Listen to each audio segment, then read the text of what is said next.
नमस्कार, Darbhanga news express के आज के इस अंक में आपका स्वागत है। मैं गौरव। प्रस्तुत है आज की ताजा खबरें। दरभंगा मेडिकल कॉलेज अस्पताल में जल जमाव को लेकर एवं नए नाला निर्माण सहित कई जटिल समस्याओं को लेकर प्रमंडलीय आयुक्त मयंक बरबरे ने दरभंगा मेडिकल कॉलेज के प्राचार्य कक्ष में एक बैठक आयोजित की। बैठक में कई अहम मुद्दों पर निर्णय भी लिए गए। मंगलवार को दरभंगा मेडिकल कॉलेज के सभा कक्ष में प्रमंडलीय आयुक्त मयंक बरबरे की अध्यक्षता में एक बैठक आयोजित की गई, जिसमें दरभंगा मेडिकल कॉलेज अस्पताल में जल जमाव की सहित शहर में विभिन्न हिस्सों में होने वाली जल जमाव की समस्या पर गंभीरता पूर्वक चर्चा की गई। बैठक में कई अहम मुद्दों पर निर्णय भी लिया गया। पूरे मामले पर दरभंगा न्यूज एक्सप्रेस से बात करते हुए प्रमंडलीय आयुक्त ने कहा कि अगले 1 साल में दरभंगा मेडिकल कॉलेज अस्पताल से जल जमाव की समस्या का स्थायी निदान पर काम किया जाएगा, जिससे आम लोगों को इसका सीधा फायदा मिलेगा। बैठक में दरभंगा मेडिकल कॉलेज के अधीक्षक संतोष कुमार मिश्र, उपाधीक्षक डीएमसी के प्राचार्य डॉक्टर आर.के. सिन्हा, नगर आयुक्त नरेंद्र कुमार सिंह सहित कई पदाधिकारी मौजूद थे। की समस्या डीएमसीएच के साथ है, शहर के साथ है। उसमें नया अलाइनमेंट के हिसाब से जो नाला बनना है ताकि छपरार घाट पे चले जाए पानी और यहाँ जमा ना हो, इस पर हम लोग का फोकस रहेगा। अगले 1 साल में पक्का नाला का निर्माण हो जाए और इस साल जो जल जमाव हुआ है उसको तुरंत पानी निकासी के लिए व्यवस्था, टेम्प्रेरी व्यवस्था की जाए। सर पानी हम लोग अब वीकली बैठक करना शुरू करते हैं, इसमें जो पाइप वाटर सप्लाई है या फिर पीने के पानी की समस्या उसको दूर करेंगे। सर बैठक में और सारे जो हेड ऑफ डिपार्टमेंट्स हैं उन्होंने बताया उनके वार्ड की क्या समस्या है। मेनली तो हम लोग ड्रेनेज के लिए आए हैं। कोशिश की जाएगी कि जल्दी से जल्दी नया कॉलेज बन जाए, नया हॉस्पिटल बन जाए, परमानेंट सोल्यूशन। कांग्रेस अध्यक्ष राहुल गांधी के 48वां जन्म दिवस पर दरभंगा जिला कांग्रेस की ओर से दरभंगा मेडिकल कॉलेज अस्पताल के ब्लड बैंक में रक्तदान शिविर का आयोजन किया गया। इस दौरान कई कांग्रेसी कार्यकर्ताओं ने रक्तदान किए। कांग्रेस अध्यक्ष राहुल गांधी के 48वें जन्मदिवस पर दरभंगा जिला कांग्रेस की ओर से दरभंगा मेडिकल कॉलेज के ब्लड बैंक में रक्तदान शिविर का आयोजन किया गया, जिसमें दरभंगा जिला के कांग्रेस कार्यकर्ताओं ने भाग लेते हुए अपना रक्तदान किया। वहीं मौके पर मौजूद राम नारायण झा ने दरभंगा न्यूज एक्सप्रेस से बात करते हुए कहा कि राहुल गांधी के जन्म दिवस पर संकल्प दिवस के साथ साथ रक्तदान दिवस के रूप में मना रहे हैं। साथ ही उन्होंने कहा कि रक्तदान सबसे बड़ा दान है, इसका कोई विकल्प नहीं है, क्योंकि इस अपने द्वारा डोनेट किया गया रक्त किसी जरूरतमंद व्यक्ति को जीवन दान दे सकता है। अगर लोग नियमित रूप से रक्तदान करें तो खुद भी व्यक्ति का स्वास्थ्य अच्छा रहता है और वह हार्ट अटैक जैसे बीमारियों से बचा रहता है। इसलिए खासकर युवाओं को नियमित रूप से रक्तदान करने रहना चाहिए, जिससे जरूरतमंद लोगों को रक्तदान मिल सके। साथ ही इस अवसर पर यह संकल्प लेते हुए कहा कि अगले 19 जून तक हम प्रधानमंत्री राहुल गांधी का जन्मदिन मनाते रहेंगे। हमारे भारतीय राष्ट्रीय कांग्रेस कमेटी के अध्यक्ष आदरणीय राहुल गांधी जी का जन्मदिवस के अवसर पर दरभंगा जिला कांग्रेस परिवार के लोग एक संकल्प लिए हैं। आज राहुल जी के जन्मदिवस के अवसर पर जो विगत 30 बरस से जो मिथिलांचल दरभंगा में जो विकास की जो पटरी थी वो सारे के सारे बंद हैं। किसान का चीनी मिल बंद है, तमाम उद्योग धंधा जो चाहे पंडोल में सूत मिल हो, अशोक पेपर मिल हो, मुक्तापुर में हो या तमाम जूट मिल हो, ये तमाम चीज़ बंद हैं। यहाँ किसान की सिंचाई का सुविधा नहीं है। ये तमाम ऐसे मुद्दे हैं। दरभंगा मेडिकल कॉलेज जो पंडित हरनाथ मिश्र के द्वारा यहाँ स्थापित किया गया था, उसमें उनका बहुत बड़ा योगदान था। वैसे लोगों को इनका नाम मेडिकल कॉलेज पर, उनके नाम पर मेडिकल कॉलेज का नाम दर्ज किया जाए। ये तमाम मुद्दे ऐसे हैं जिस मुद्दा को लेके हम लोग आज दरभंगा जिला कांग्रेस परिवार यहाँ पर संकल्प दिवस के रूप में मना रहे हैं। और साथ ही हमारे आदरणीय राष्ट्रीय अध्यक्ष राहुल जी का जन्मदिन के अवसर पर जो गरीब निस्सहाय लोगों को खून के अभाव में मृत्यु हो जाता है, उसके लिए भी आज हमारे दरभंगा जिला के तमाम कांग्रेस परिवार के लोगों ने उनके जन्मदिन के अवसर पर ब्लड डोनेट किए हैं। लोगों को सहायता के लिए मैं उन तमाम लोगों को जो ब्लड डोनेट किए हैं उन तमाम कांग्रेस परिवार के सदस्यों को जिला कांग्रेस कमेटी एवं राहुल गांधी जी के तरफ से उन लोगों को बधाई देते हैं और आभार व्यक्त करते हैं। हम लोगों के राष्ट्रीय अध्यक्ष आदरणीय श्री राहुल जी का 48वां जन्म दिवस है। इस दिन को हम लोग संकल्प दिवस के रूप में मना रहे हैं, साथ ही हम लोग रक्तदान शिविर भी कर रहे हैं। संकल्प हम लोग यहाँ के पिछड़ेपन को दूर करने के लिए हम लोग संकल्प ले रहे हैं और रक्तदान हम लोग कर रहे हैं कि आगामी 2019 में राहुल जी के नेतृत्व में देश में कांग्रेस की सरकार बने और मिथिलांचल का विकास हो, जो विकास से पटरी से मिथिलांचल उतरा हुआ है। यही संकल्प हम लोग लेकर के आज रक्तदान शिविर कर रहे हैं। धन्यवाद। संकल्प। सदर प्रखंड में नए राशन कार्ड बनवाने को लेकर इन दिनों जमकर भीड़ लगी हुई है, लेकिन भीड़ का फायदा कुछ लोग उठा रहे हैं। इसका सीधा फायदा गलत कूपन बनवाकर फर्जी तरीके से आवेदन कर रहे हैं, लेकिन इस पर प्रशासन की नजर अब तक नहीं पड़ी है।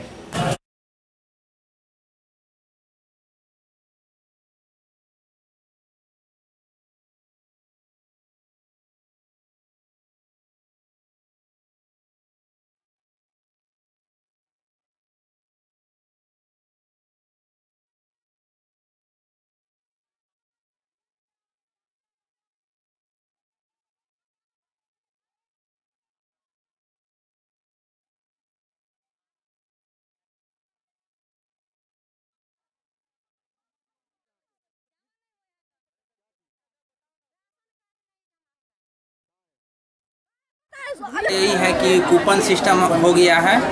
कूपन हम लोग 150 निकाल रहे हैं, लेकिन आवेदन बढ़ जा रहा है। बाद में पता चला कि कूपन बाहर में फोटो स्टेट वाले लोग फोटो स्टेट करके इन लोग को दे देते हैं, पैसा ले लेते हैं और बदनाम हम लोग होते हैं कि हम लोग पैसा ले करके कूपन बांट रहे हैं, जो कि सरासर गलत है।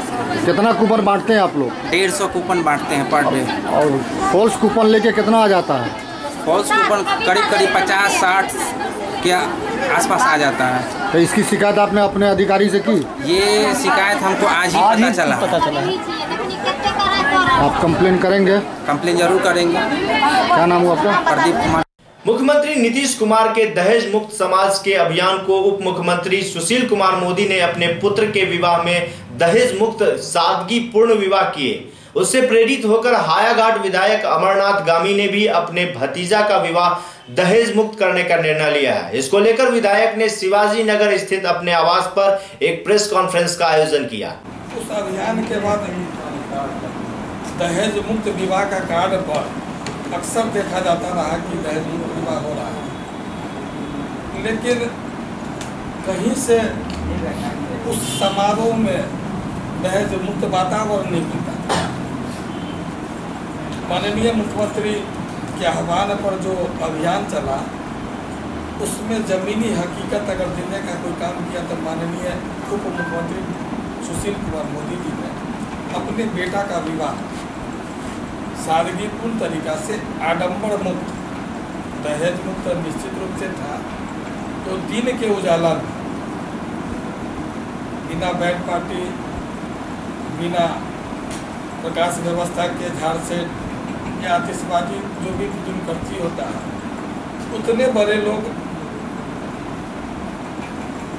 बड़ा पकवान, बड़ा व्यवस्था, बड़ा होटल ऐसा मैसेज दिया करता था कि करोड़ों रुपया उस शादी में खर्च हुआ। तो माननीय मुख्यमंत्री जी का जो पद था, तो बड़ा पद था, उन्होंने पहला बेटा का विवाह, ये नहीं कि 10 का विवाह होगा, इस तरह का सादगीपूर्ण माहौल में करने का निर्णय लिया। और उस विवाह में देखे होंगे कि केवल 4 लड्डू मेहमानों को दिया गया और मेहमान का उपस्थिति ही आशीर्वाद रहा, किसी तरह का उधार का लेन देन नहीं हुआ।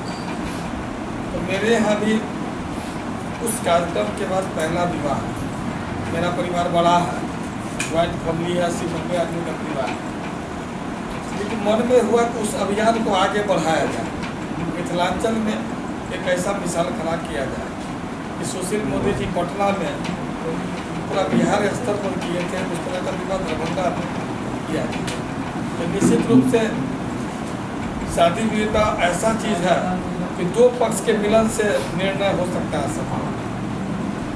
अगर लड़का तैयार है तो लड़की को भी उस तरह का विवाह के लिए तैयार होना पड़ेगा। पिता अपना शौक अरमान को राजनीतिक हैसियत के हिसाब से झमकाने के लिए हो सकते हैं, ऐसा निर्णय करते होंगे, चाहे हम किए हैं। लेकिन जो त्याग है आज के दिन में, जहाँ आडंबर पर अधिक खर्च किया जाता है, वहाँ सादगीपूर्ण माहौल समाज में अच्छा मैसेज देने के लिए निर्णय किया है, तो वर वधू धन्यवाद के पात्र है। इस कारण से हमारे लड़की पक्ष जो मधुबनी के हैं, उनका नाम प्रकाशित किए हैं कि फला लड़की का विवाह फला लड़का से फला स्थल पर। और उक्त परिवार जैसे 4 बजे संध्या लक्ष्मेश्वर लाइब्रेरी में पोस्ट ऑफिस के सामने हसन चौक पे हम लोग बिना बैंड बाजा बिना आडम्बर के वहाँ पहुँचेंगे, लड़की पक्ष भी वहाँ पहुँचेंगे और मेहमानों को अल्पाहार मिथिलांचल 22 तारीख शाम 4 बजे कमला नेहरू पुस्तकालय लक्ष्मेश्वर लाइब्रेरी पोस्ट ऑफिस के सामने हसन चौक। आप लोग के साथ अलग बतिया लेकिन तब तक कर वहाँ 4 बजे संध्या केवल मेहमानों के लिए अल्पाहार की व्यवस्था है और प्रयास करेंगे कि जयमाला 4-5 के बीच में हो जाए, ताकि बारात को नहाता है उस कार्यक्रम के बाद हम लोग निकल गए। शादी ब्याह तो चलती रहती है, शादी विवाह भी हम चाहते हैं कि दिन के रोशनी में सब होगा और उसी दिन वहीं से उसी मंच पे विवाह होगा। तिलक समारोह जो अपने लोग का होता है, सारा समारोह उसी फील्ड में हो जाएगा। उसके बाद उस कार्यक्रम में निश्चित रूप से माननीय मुख्यमंत्री जी, उप मुख्यमंत्री जी सहित बिहार के मंत्रीगण, विधायक, विधान परिषद सदस्य या जितने भी नामचीन हस्ती है, मेरा प्रयास रहा कि उस विवाह में उपस्थित हो। मेरा अभिलाषा है और समाज में एक अच्छा संदेश है, जन जन तक इस मैसेज को पहुंचाने के लिए हमको लगा कि आप लोग से अच्छा कोई माध्यम नहीं हो सकता। आज का प्रेस वार्ता इसी निमित्त था। इस अच्छे कार्य को आप अपने अखबार, इलेक्ट्रॉनिक मीडिया या सोशल नेटवर्किंग के माध्यम से अधिक दूर तक ले जाए, इस तरह के आयोजन में आगे आवे। ताकि अक्सर देखा गया है बड़े लोग जो काम करते हैं, देखिएगा बैंड पार्टी और झाड़ से नया आधुनिक चला, अब उससे अच्छा का चक्कर में लोग रहता है कि महंगा से महंगा, जिसके पास हैसियत है वो तो आराम से कर लेता है। आतिशबाजी होगा सर तो 1 घंटा लगातार देखिएगा आकाश में तो रोशनी जलता है। उसको देखने से बड़े लोग को पैसा है खर्च कर लिया, लेकिन मध्यम वर्ग और नीचे का गरीब का उस हैसियत को मेंटेन, हम लोग सामूहिक जीवन जीते हैं। मोहल्ला का संगठन दिल्ली मुंबई वाला है नहीं कि अमीर अलग बसता है, गरीब अलग, अमीर का घर है बगल वाला गरीब है, गरीब का बगल में फिर उस तरह का व्यवस्था में दिखाओस करता है। याद है आप कर लिए तो हम क्या नहीं करेंगे, हैसियत के बगैर भी हम लोग खर्च कर देते हैं।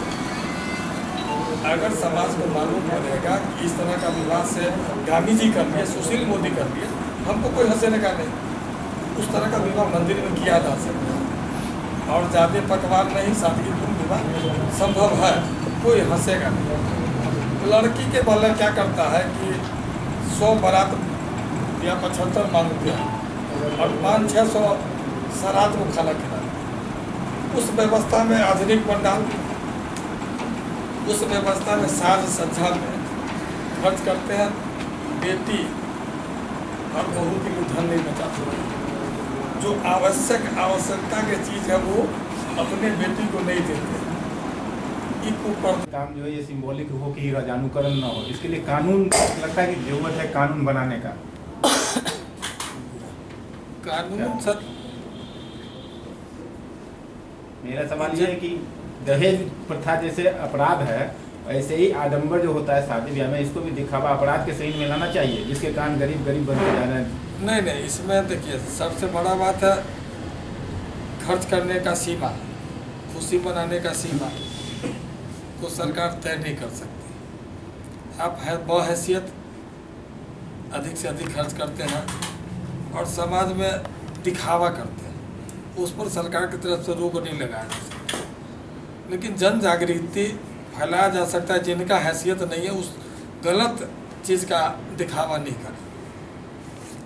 इस टाइप के कार्यक्रम में माननीय मुख्यमंत्री जी या उप मुख्यमंत्री जी या बड़ी हस्ती भाग लेते हैं, तो उस आडंबरपूर्ण विवाह करने वालों को लगता है कि नीचे वाला ठीक है। तो यही सबसे बड़ा कानूनी मुहर होगा कि माननीय मुख्यमंत्री जी इस तरह के कार्यक्रम में बढ़ावा दें, और जहाँ लगे कि सही में इस तरह का आयोजन है वहाँ उपस्थिति हो। कानून बनाने से बहुत लाभ नहीं होगा। कानून ने तो अपने ही पार्टी। ललित नारायण मिथिला विश्वविद्यालय के नरगौना पैलेस स्थित वीसी आवास पर सिंडिकेट की बैठक आयोजित की गई, जिसमें कई अहम मुद्दों पर चर्चा की गई। लेकिन इस दौरान मुख्य द्वार पर शिक्षक शिक्षकेतर कर्मचारी संघ की ओर से जमकर हंगामा किया गया। इस दौरान मुख्य द्वार पर लगे गेट को तोड़ने का भी प्रयास किया गया। हालांकि सुरक्षा कर्मियों ने इसे काफी देर तक बंद कर रखा था।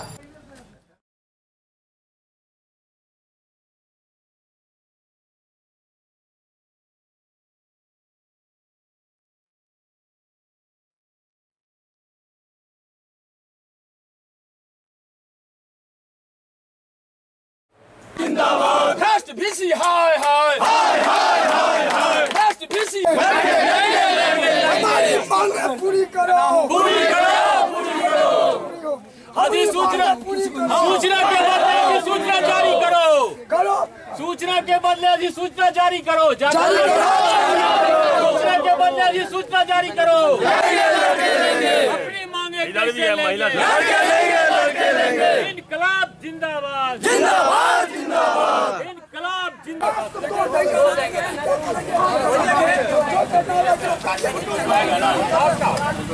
हम गिरफ्तारी देने के लिए तैयार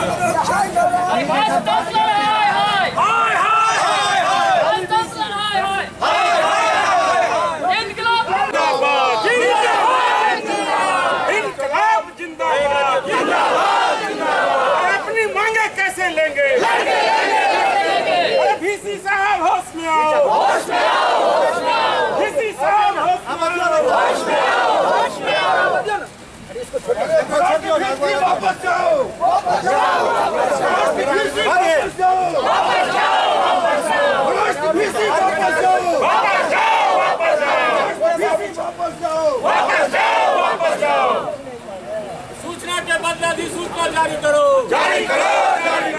अरे अपनी मांगे लड़के लेंगे अपनी मांगे लड़के लेंगे। इनकलाब जिंदाबाद अरे सूचना के बदले अग्री करना होगा अपनी मांगे लड़के लेंगे। प्रशासन मुर्दाबाद अंदर चलो सारे साथी को बुला डिपार्टमेंट में भाई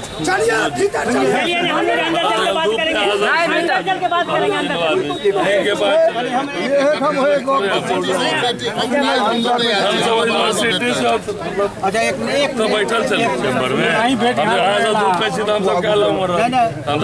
भेंट कर पूछ ले व्हाट्सएप पर हमरा भेजने चल के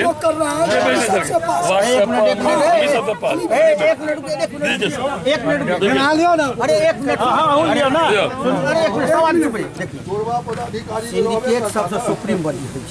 इस सिंडिकेट से पास करे लिए लेकिन 3 महीना भ गेले ककरो चिट्ठी नोटिफिकेशन किया करबे एगो प्लान दिया टीचर एले हैं हमरा सब और किछो नहीं। अहाँ दूटा बात आइ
धरना प्रदर्शन के लिए नहीं आए थे। आज हम लोग जो है सो अपनी मांग के लिए जो है सो सीनेट सदस्यों को दिए हैं और हमारी मांग है 14 माह से बीएड कर्मियों का वेतन लंबित रखा गया बेवजह और इस पर कार्रवाई हुआ था। इससे पहले सीनेट में जो है सो मांग उठा था और उसके बिहाफ में जो है सो वहाँ के तत्कालीन प्राचार्य डॉक्टर सतीश चंद्र पाठक को बर्खास्त किया गया, हटा दिया गया और हटाने के बाद जब नोटिफिकेशन हो गया तो उन्होंने 50 लाख रुपया का बीएड फंड अकाउंट से ट्रांसफ़र कर लिया रुपया और अब जो है हमारी स्थिति और दयनीय हो गया है और उस राशि में शिक्षक, शिक्षकेतर कर्मी और छात्रों का जो छात्रवृत्ति राशि है, परीक्षा शुल्क की राशि है, ये सारी राशि उसमें इंक्लूड है और इस राशि को अभी तक बीएड फंड अकाउंट में हस्तांतरित नहीं किया गया है तत्कालीन प्राचार्य। कुल कितने शिक्षक और कर्मी हैं आप? अभी हम लोग जो है 7 शिक्षक हैं और 7 शिक्षकेतर कर्मी। क्या नाम हुआ? डॉक्टर विनय कुमार रमन। कहाँ से? DBKN college Narhan Samastipur. आज की खबरें अब यहीं संपन्न हुई। इसी चैनल पर पुनः मुलाकात होगी। दीजिए गौरव को पूरी टीम के साथ इजाजत। धन्यवाद।